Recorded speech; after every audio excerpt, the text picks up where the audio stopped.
Nephew versus ChrisCCH. It feels like CPTs of old to see this matchup again in a winner's finals slot. What do you think, David? I think that's right. Yeah, this is something that we've seen in Street Fighter V and thereabouts. Of course, they both were playing even before that, even as they are both in their 20s still, but they have been playing since before that.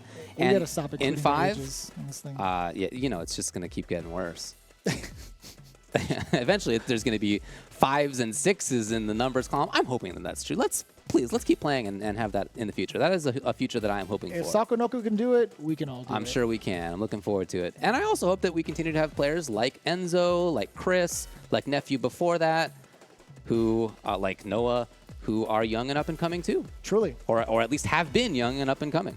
It's been very inspirational. It's been lighting fires for a lot of the players all across the globe. But these are the two that have been like the prime candidates of a very inspirational gameplay. Yeah. Let's take a look. Nephew versus ChrisCCH. Who will dominate the West to get themselves into the winner's side spot of Grand Finals? Ed versus Juri.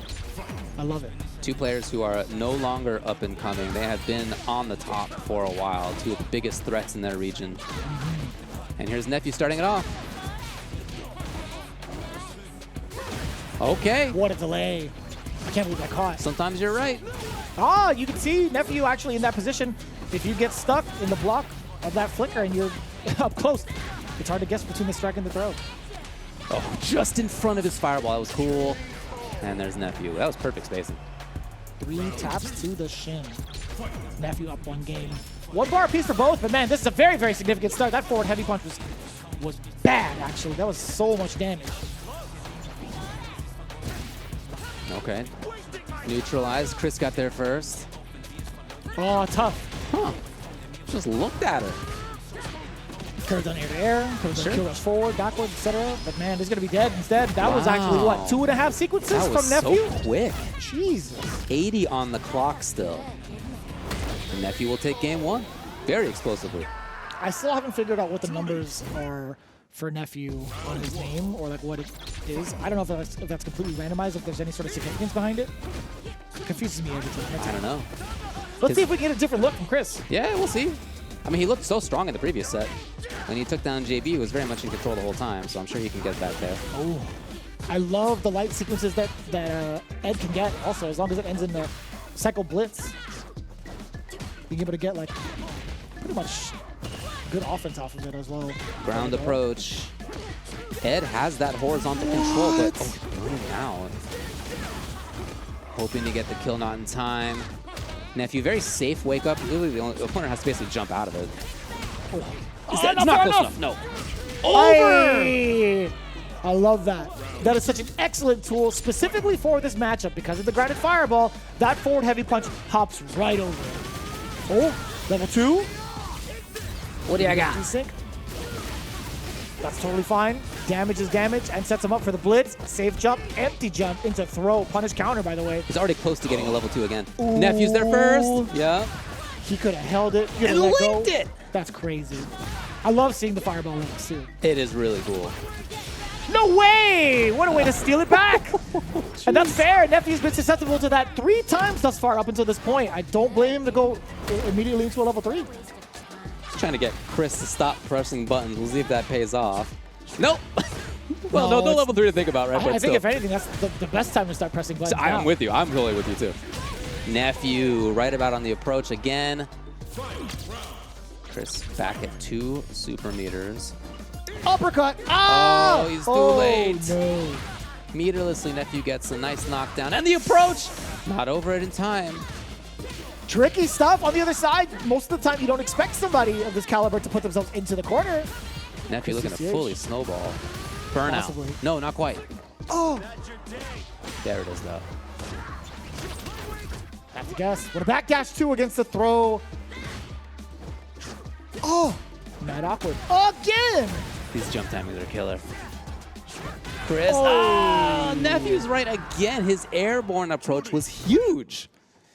Got damage out of it directly, baited Chris into doing too late of a DP and got a punish.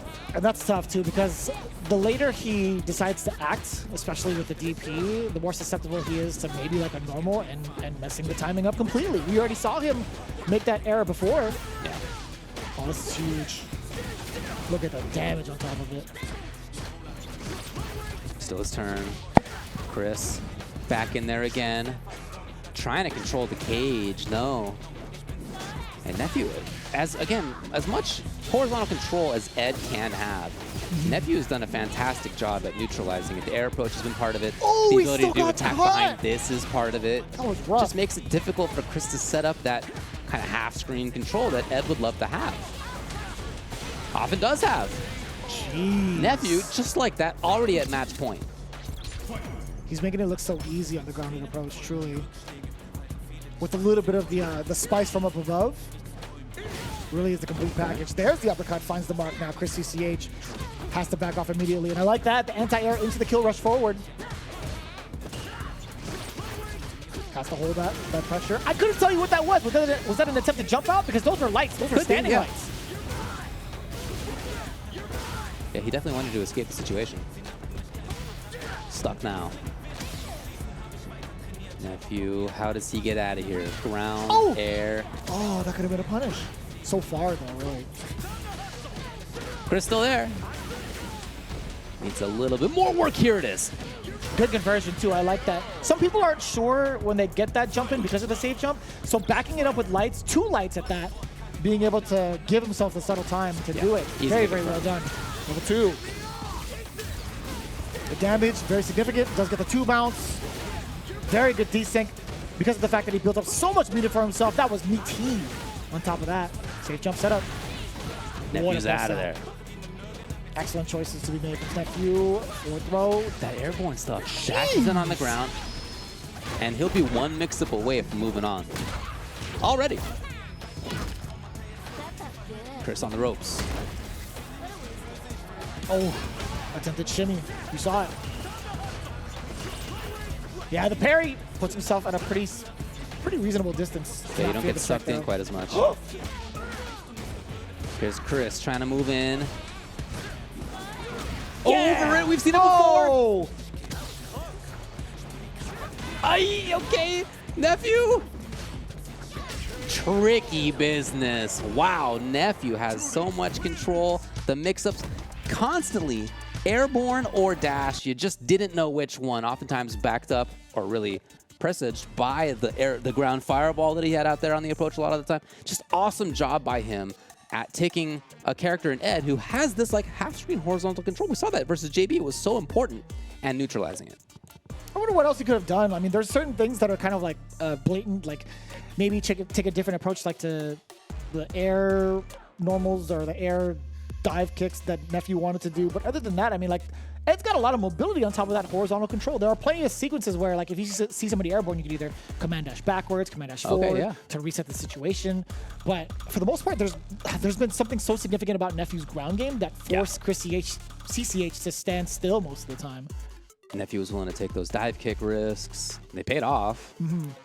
Oh, substantially, too. They were, like, mad late. There were times where it was right in front of the hitbox of the uppercut, and that was actually mad surprising.